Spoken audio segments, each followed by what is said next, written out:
जमीर जिंदा रख, कबीर जिंदा रख, सुल्तान भी बन जा तो दिल में फ़कीर जिंदा रख, हौसलों के तरकस में कोशिश का वो तीर जिंदा रख, बेशक तू हार जा ज़िंदगी में सब कुछ मगर फिर से जीतने की वह उम्मीद जिंदा रहे। मस्त होंगे।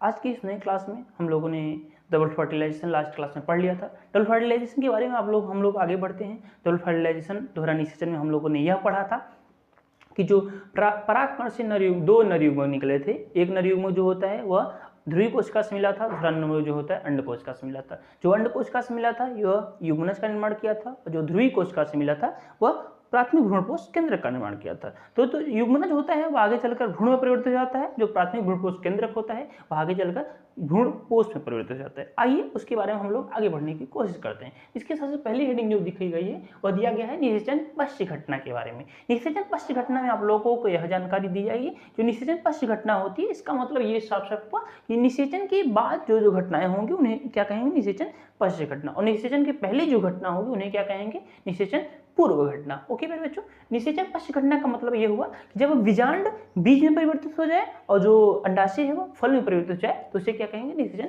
पश्च घटना कहेंगे। वही चीज यहाँ पे लिखी भी गई है कि जो बीजांड के परिपक्व होकर बीज में परिवर्तित होने तथा अंडाशय को फल में विकसित होने की जो पूरी सामूहिक घटना होती है उसे क्या कहते हैं, निषेचन पश्च घटना कहते हैं। ओके मेरे बच्चों, आगे हम लोग इसके आगे वाले क्रम में पढ़ते हैं कि हम लोग भ्रूणपोष क्या होता है। भ्रूणपोष के बारे में आप लोग को इसके पहले वाली क्लास में जानकारी दी गई थी थोड़ा बहुत, कि जो आप लोग का प्राथमिक भ्रूणपोष केंद्रक होता है यही विकसित होकर क्या बनाता है, भ्रूणपोष बनता है। ओके मेरे बच्चों, जो भ्रूणपोष होता है वही लिखा गया है कि जो भ्रूणकोष में होने वाले त्रिसंयोजन के फलस्वरूप, भ्रूणकोष में होने वाले त्रिसंयोजन का मतलब यह बताया गया आप लोगों को कि जो आप लोगों को बताया गया था कि जो जब ध्रुवी कोशिका से मिलती है, जब दूसरा नरयुग्मक जो होता है जब ध्रुवी कोशिका से मिलती है तो वह किसका निर्माण करती है, प्राथमिक भ्रूणपोष केंद्रक का निर्माण करती है, और यही प्राथमिक भ्रूणपोष केंद्रक विकसित होकर किसका निर्माण, विकसित होकर क्या बनाता है, भ्रूणपोष बनाता है। ये जो आपका भ्रूणपोष होता है यह आपको पोषण देने का कार्य करता है। किसको, भ्रूण को। भ्रूण को पोषण कौन देता है, भ्रूणपोष देता है। ओके बच्चों, दो चीजें में बहुत मतभेद है, आप लोग इसको बहुत केयरफुली ध्यान दीजिएगा। भ्रूणपोष और भ्रूणकोष दो चीजें हैं, एक होता है भ्रूणपोष और दूसरा होता है भ्रूणकोष। भ्रूणकोष ध्यान दीजिएगा, ये भ्रूणपोष और भ्रूणकोष में बहुत अंतर है। जो आपका ये भ्रूणपोष होता है यह त्रिसंयोजन मतलब दोहरा निषेचन के पश्चात जब त्रिसंयोजन होता है तब इसका निर्माण होता है, जबकि आपका जो भ्रूणकोष होता है यह बीजांड के अंदर पाया जाता है। ओके बच्चों, जो गुरु बीजांड धानी पाए जाते हैं उसके अंदर जो भ्रूणकोष होगा उसे भ्रूणकोष कहेंगे। ओके बच्चों, जो भ्रूणकोष होता है वह 7 कोष की 8 केंद्र की होता है, और निषेचन पूर्व घटना की कहानी है। मतलब जब निषेचन नहीं हुआ है तब वो जो बच्चा है इसे क्या कहेंगे, भ्रूणकोष, और निषेचन के पास जो बन रहा है उसे क्या कहेंगे, भ्रूणपोष। जो भ्रूणपोष होता है यह त्रिगुणित होता है, जबकि जो भ्रूणकोष होता है द्विगुणित होता है, मतलब इसमें कुल मिला के ये गुरु बीजांड धानी जो होती है उसमें पाया जाता है। ओके मेरे बच्चों, आगे हम लोग समझने की कोशिश करते हैं कि जो भ्रूणपोष होता है यह दो तरीके का होता है। एक होता है मुक्त केंद्रीय भ्रूणपोष, दूसरा होता है कोशिकीय भ्रूणपोष। जो मुक्त केंद्रीय भ्रूणपोष होता है, मुक्त केंद्रीय भ्रूणपोष का मतलब ये हुआ कि जो आपका विजांड काय होता है, जो आपका विजांड काय होता है, विजांड काय के जो आपका विजांड काय होता है, विजांड काय के जो बीच में मिडिल में मध्य में पाया जाता है उसे क्या क्या कहेंगे, मुक्त केंद्रीय भ्रूणपोष कहेंगे, और जो उसके किनारे किनारे में जो गुदानुमा संरचना पाया जाएगा उसे क्या कहेंगे, कोशिकीय भ्रूणपोष कहेंगे। जो मुक्त केंद्रीय भ्रूणपोष होता है इसका सिंपल समझने की कोशिश कीजिए। जो नारियल होता है, नारियल के जो अंदर वाला भाग जहाँ जो पानी पूरा भरा रहता है, जो पानी होती है उसी को क्या कहेंगे, मुक्त केंद्रीय भ्रूणपोष कहते हैं। आप लोगों ने नारियल पानी पिया होगा, नारियल पानी आप लोग जो पीते हैं उसे क्या कहेंगे, मुक्त केंद्रीय भ्रूणपोष होता है। जबकि जो कोशिकीय भ्रूणपोष होता है वो आपका गरी होता है, मतलब मिला के जो उसके अंदर गुदानुमा संरचना, नारियल पानी पीने के बाद जो अंदर पूरा गुदानुमा संरचना होती है, गुदा चीजें होती हैं, उसे क्या कहेंगे, कोशिकीय भ्रूणपोष कहेंगे।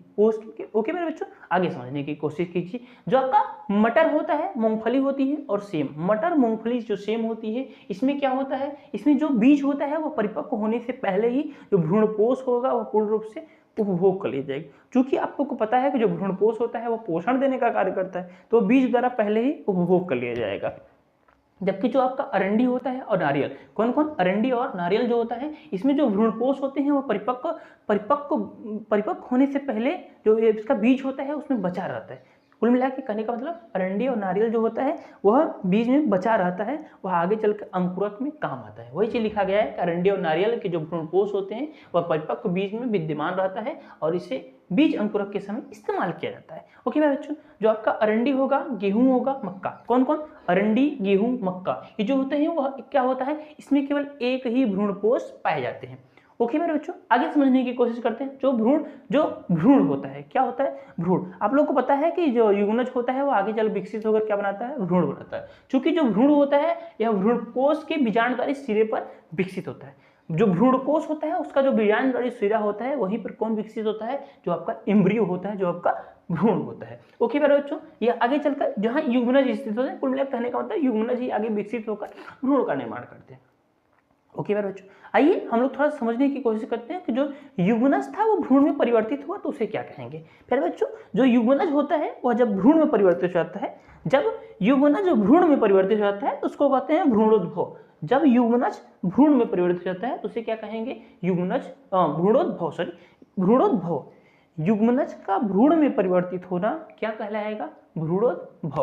ओके मेरे बच्चों, आगे समझने की कोशिश करते हैं कि जो आपका भ्रूण होता है उसका धीरे धीरे विकास कैसे होगा, मतलब भ्रूण आगे चलकर विकसित भी होगा। जब भ्रूण विकसित होगा तो एक बीजपत्री भ्रूण बनाएगा, द्विबीजपत्री भ्रूण बनाएगा, तो वह कैसे बनाता है। तो जो युग्मनज होता है, जो आप लोग को पता है कि ये कैसा होता है, द्विगुणित होता है, ड्यूप्लाइड होता है, इसको इसीलिए इसको 2n से लिखते हैं। ओके बच्चों, जब इसमें समसूत्री विभाजन किया जाता है, जब युग्मनज में समसूत्री विभाजन किया जाता है, और आप लोग को पता है कि जब समसूत्री विभाजन किया जाता है तो समसूत्री विभाजन में क्या होता है, एक कोशिका दो कोशिका में विभाजित हो जाती है। ऐसा क्लास 11th में आप लोगों ने पढ़ा होगा। ओके बच्चों, जब युग्मनज में समसूत्री विभाजन होता है तब यह दो कोशिका में डिवाइड हो जाएगा। जो ऊपर वाली कोशिका होगी उसे कहेंगे अग्रस्त कोशिका, और जो नीचे वाली कोशिका होगी उसे क्या कहेंगे, आधात्री कोशिका। जो अग्रस्त कोशिका होगी उसमें अनुप्रस्थ विभाजन होगा तो आगे चलकर इससे गोलानुमा संरचना बनाएगी, एक रिंग मॉडल संरचना बनाएगी, और जो नीचे वाली संरचना होगी वह गोलानुमा संरचना बनाएगी। ओके बच्चों, यही आगे चलकर फिर विकसित होगा, थोड़ा सा और विकास में आएगा। जब इसमें और विकास आएगा तो जो ऊपर वाला भाग होता है उसको निलंबन कहते हैं, नीचे वाला भाग हृदय की तरह, कुछ हृदय की तरह दिखाई दे रहा है। जैसे हम लोग पहले, आप लोग को पता होगा कि अभी आगे चलकर हम चैप्टर नंबर 7 में हम लोग आप लोग को बताएंगे, इवोल्यूशन, विकास वाले चैप्टर में पढ़ाएंगे। जैसे हम लोग पहले बंदर थे, बंदर से धीरे धीरे विकास हुआ, धीरे धीरे विकास हुआ, आज हम लोग इस रूप में हैं, धीरे धीरे फिर विकास होगा। उसी तरीके से इस भ्रूण का भी धीरे धीरे विकास हो रहा है, लेकिन यही अंतर है, हम लोग का विकास बहुत स्लो होता है, इन लोगों का विकास बहुत फास्ट होता है। ओके मेरे बच्चों, एक बार हम लोग फिर से इस चीज को समझने की कोशिश करते हैं। पहली चीज आप लोग को बताएगी निषेचन पश्च घटना के बारे में। निषेचन पश्च घटना में आप लोग को यह बताया गया कि जब बीजांड बीज में परिवर्तित हो जाए और जो अंडाशय है वो फल में परिवर्तित हो जाए तो उसे क्या कहेंगे, निषेचन पश्च घटना कहेंगे। जबकि आपको दूसरा चीज बताएगी भ्रूणपोष के बारे में। भ्रूणपोष के बारे में यह बताया गया कि जब दूसरा नरयुग्मक ध्रुवी कोशिका से मिलता है तो प्राथमिक भ्रूणपोष केंद्र का निर्माण करता है, और यही प्राथमिक भ्रूणपोष केंद्र आगे विकसित होकर भ्रूणपोष का निर्माण करता है। और जो आपका भ्रूणपोष होता है यह क्या करता है, आगे चलकर जो विकासशील भ्रूण होते हैं उसको पोषण देने का कार्य करता है। ओके बच्चों, अगली चीज बताई गई कि जो भ्रूणपोष होते हैं ये दो तरीके के हो सकते हैं। एक मुक्त केंद्रीय भ्रूणपोष हो सकता है, एक कोशिकीय भ्रूणपोष हो सकता है। जो मुक्त केंद्रीय भ्रूणपोष होगा इसका मतलब ये हुआ कि जो बीजांडकाय के बीच में पाया जाएगा उसे मुक्त केंद्रीय भ्रूणपोष कहेंगे। जबकि कोशिकीय भ्रूणपोष क्या होता है, जो बीजांडकाय के किनारे किनारे पाया जाता है उसे कोशिकीय भ्रूणपोष।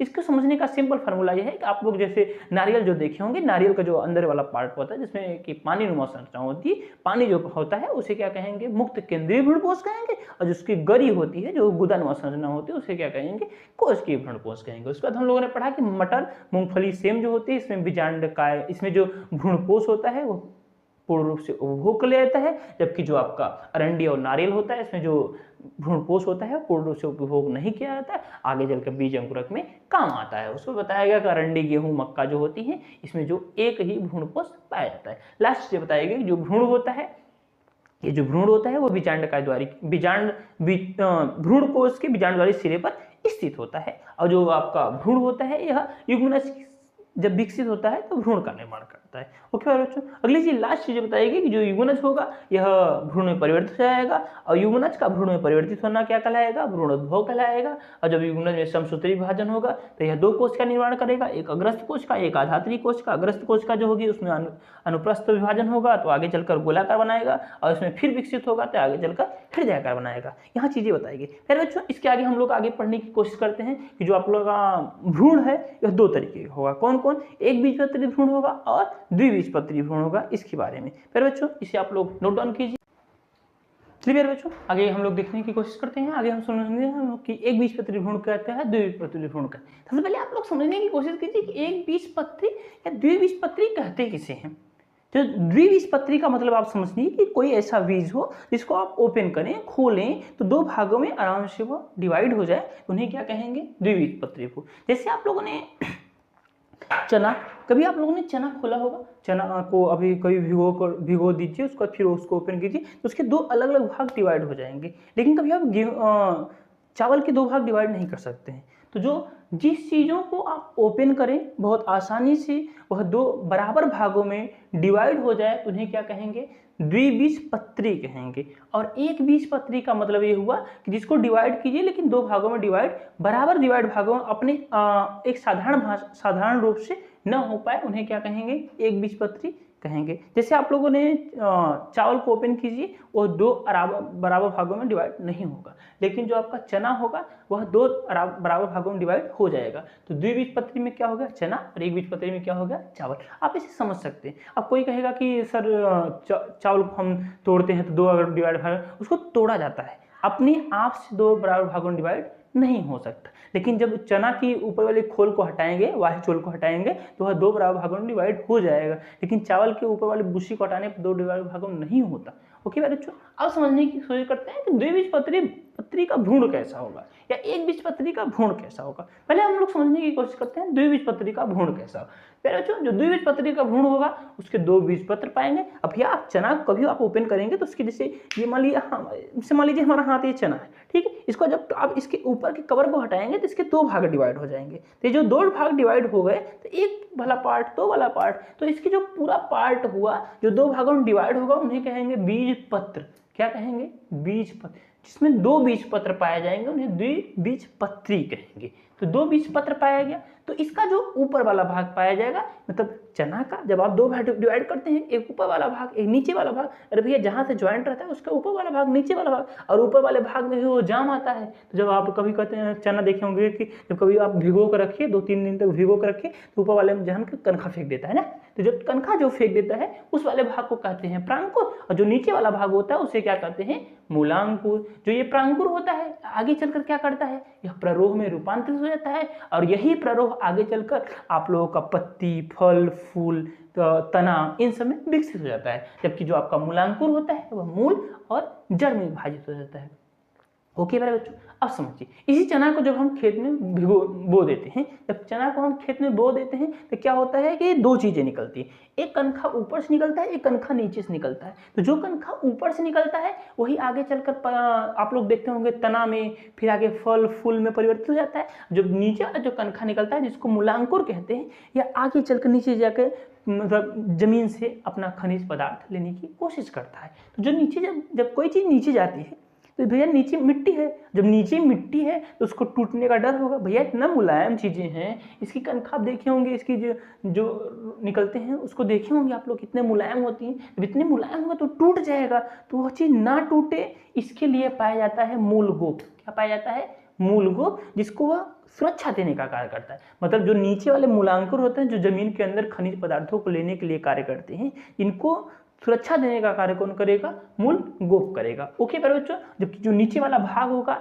मतलब बीज पत्र के बाद जो नीचे वाला भाग जहां से स्टार्ट होगा उस वाले पार्ट को कहते हैं बीज पत्राधार। उस वाले पार्ट को क्या कहते हैं, बीज पत्राधार। जबकि जो ऊपर वाला पार्ट होगा बीज पत्र के ऊपर वाला भाग, जो प्रांकुर वाला भाग कहलाएगा, उसके पहले वाला जो भाग कहलाएगा उसको कहेंगे बीज पत्र पारिता।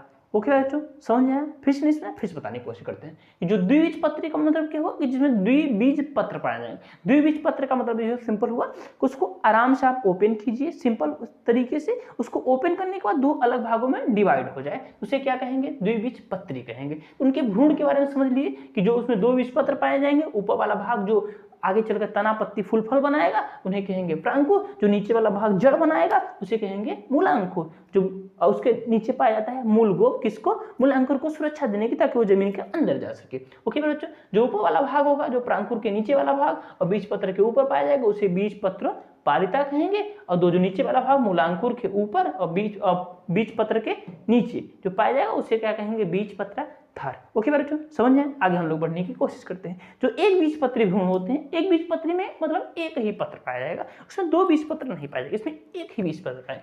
ध्यान दीजिएगा, जो एक बीजपत्री भ्रूण होते हैं उसके जो बीजपत्र होते हैं उसको कहते हैं स्कूटेलम। क्या कहते हैं? स्कूटेलम। जो एक बीजपत्री भ्रूण होते हैं उनके बीजपत्र को स्कूटेलम कहते हैं, जबकि जो द्विबीजपत्री वाले भ्रूण होते हैं इसके बीजपत्र को बीजपत्र ही कहते हैं, लेकिन इसके बीजपत्र को क्या कहते हैं? स्कूटेलम। ध्यान दीजिएगा, ये स्कूटेलम,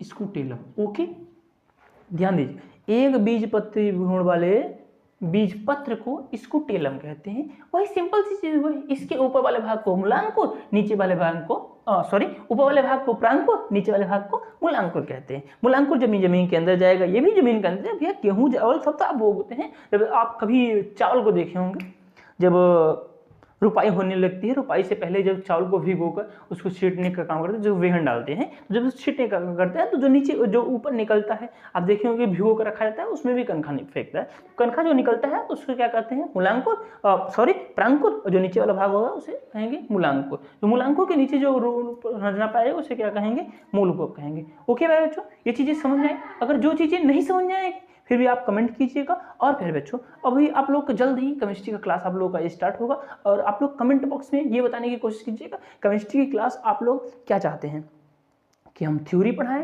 प्लस न्यूमेरिकल दोनों कराएं, या फिर न्यूमेरिकल बस करा दें। क्योंकि प्रेजेंट टाइम एक काफ़ी ज़्यादा संख्या में बच्चों की ये समस्या होती है, जो क्लास 12th वाले होते हैं उन लोगों को न्यूमेरिकल नहीं आता है, और न्यूमेरिकल नहीं आने की वजह से क्या होता है, आगे चलकर उन लोगों को जेई देना होता है या फिर नीट देना होता है। तो उनमें नीट और जेई में या फिर आगे चलकर किसी भी कंपटीशन एग्जाम में जिसमें आप केमिस्ट्री खूब बढ़िया पूछी जाती है, तो उसमें न्यूमेरिकल बहुत प्रॉब्लम होती है। तो आप लोग प्यारे बच्चों कमेंट बॉक्स में बताने की कोशिश कीजिएगा कि हम लोग अगले नेक्स्ट वीडियो में, मतलब हम लोग केमिस्ट्री की क्लास स्टार्ट करने वाले हैं एक हफ्ते के बाद हम लोग केमिस्ट्री की क्लास स्टार्ट करेंगे। तो आप लोग ये बताने की कोशिश कीजिएगा केमिस्ट्री क्लास में हम लोग न्यूमेरिकल सब पहले सॉल्व किए रहे कि पहले थ्योरी पढ़ाएं। हम लोग चैप्टर वाइज, जैसे आप लोग को पता है कि जो आपका फिजिकल केमिस्ट्री मतलब चैप्टर नंबर 1, 2, 3, मात्र 3 चैप्टर जो आप लोगों का है, पहला बिलियन वाला है, दूसरा वैद्युत रसायन, तीसरा रासायनिक बलगति। यही 3 चैप्टर से आप लोगों का न्यूमेरिकल आपके बोर्ड एग्जाम में पूछे जाते हैं।